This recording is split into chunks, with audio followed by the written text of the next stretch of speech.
Eren actives i estaven unides, i n'hi havia una... encara que tingueren les seues coses, perquè naturalment tindrien les seues coses, i més en aquesta època, no? Ma mare era una meravella. Ma mare era Carmen Lluesma Catana. Ma mare era Vicenta Palanca Cardo.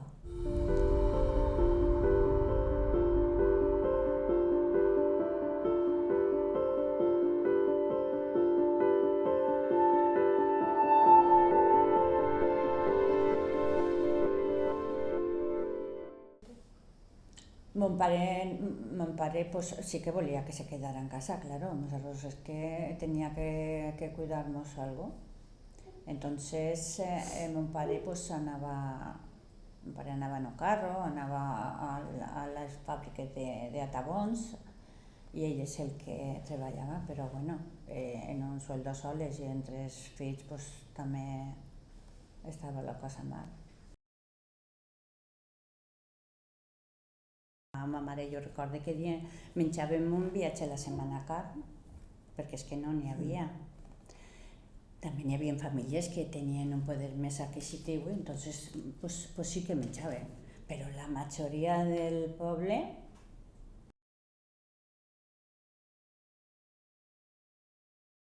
Ma mare era caixetera, o sea, que era ficar mis dosis de caixes, comptar, i era caixetera. La majoria eren caixeteres. Eren molt medits en què si arribaves tard a l'empresa no podies entrar, ese dia te'l descomptaven.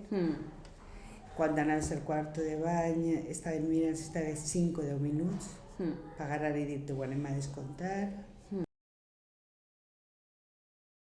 Com ella contava a vegades que n'hi havia dones que anaven a casa i tornaven a treballar en un almossaret en la mà. Que O no dinaven. Havien ficat el dinar a la família i tornaven en un bocadillet, en un trosset de pa, i no havien dinat. Però jo, ma mare, sempre recordava els anys de la fosforera com molt feliç. No ho recordava mai. Sí, jo també. No ho recordava mai en amargura, mai. Són les primeres dones que per ací de la contorna, ma mare, que entren en l'any 39 i és que en el 49 va cobrar el despido, de les que se casaven per punts, que deien els punts per Sí, cases també per recordo matrimoni. això dels punts. Sí. I ma mare tingué un pago de jubilació per això i va cobrar ja jubilació per haver cotitzat. Ha sigut una dona molt activa. Ma mare, si hi havia algun d'alrededor que s'havia mort, ella anava a vestir-lo. Ai, Vicentico, vine. Tenia un tio també que tenia càncer d'orella, pues ella era la que anava a curar-la, ella era la que... O sigui, que ha sigut una persona molt activa en tot.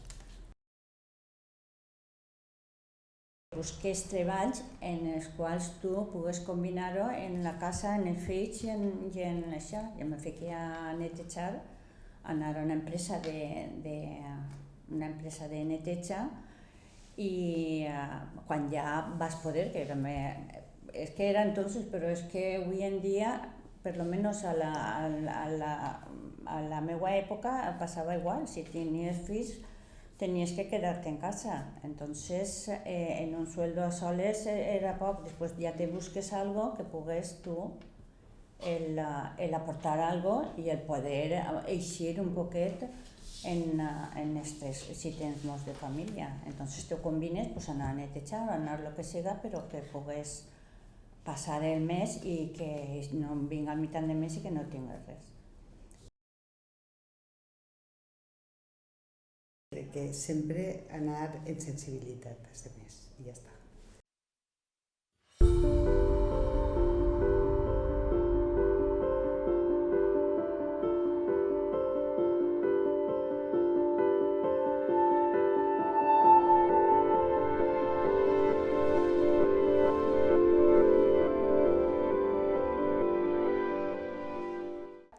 Pues jo comencé a treballar i no tenia, encara no plegava, tenia 13 anys.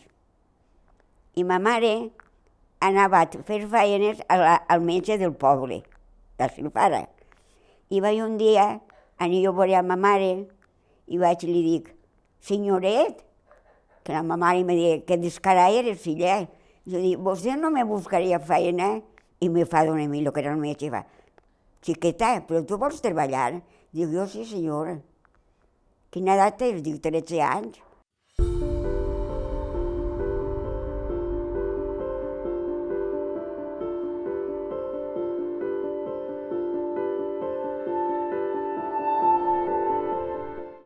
Que nosaltres duíem en carrers, duíem una tomata i la tiràvem allí on estava la dona treballant, la dona la pelava i la posava en els pots de mig quilo, no havia pots de 5 quilos. Es posaven, i quan tenien el pot ple, anaven apartant, i nosaltres anàvem agarrant els pots, i els posàvem en el carrer i els duíem a l'almacén, i al almacén una màquina posava la tapadora i tapava. Jo volia treballar per ajudar-li a ma mare. I entonces anava una colleta, anava a Follos a treballar. Que no te digues tu que a Follos una hora a peu, tira-li garrofes. En el mes de juliol i en el mes d'agost, a les 12 del dia que se n'anàvem, perquè entràvem a la 1 i n'hi ha una hora de camí, doncs se n'anàvem. Quan anàvem a la matinà, s'alçàvem a les 3:30 del matí. Allí teníem uns telers, que hi havia telers de metro, hi havia telers de metro i mig, que jo quan me posava en un teler de metro i mig jo no me veia. I allí tenies, al costat tenies un comptador que quan més metros feies, més cobraves. I plogué, i a jo es va dir caigui. Caigui i vaig assenyalar el cos. I estava de 2 faltes. Ai, el meu home se tornava loco. Què? Tu no tornes a treballar i procura no perdre el fill, eh?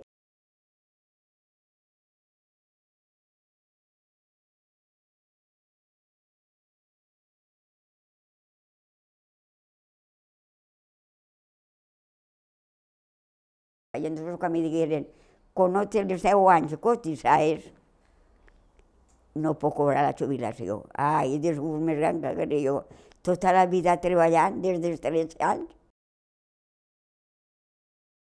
Jo tota la vida he volgut treballar, tota la vida. Jo en casa no volia estar. Jo volia treballar perquè veia que en ma casa feia falta. Sols per ajudar els meus fills ho tornaria a fer.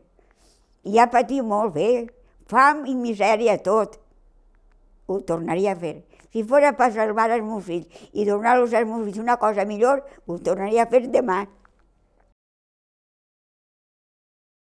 Si ara me trobara en 13 anys, aniria a escola. I dependre més de lo que sé, que no sé res, eh? Si posen el meu nom, de milagre.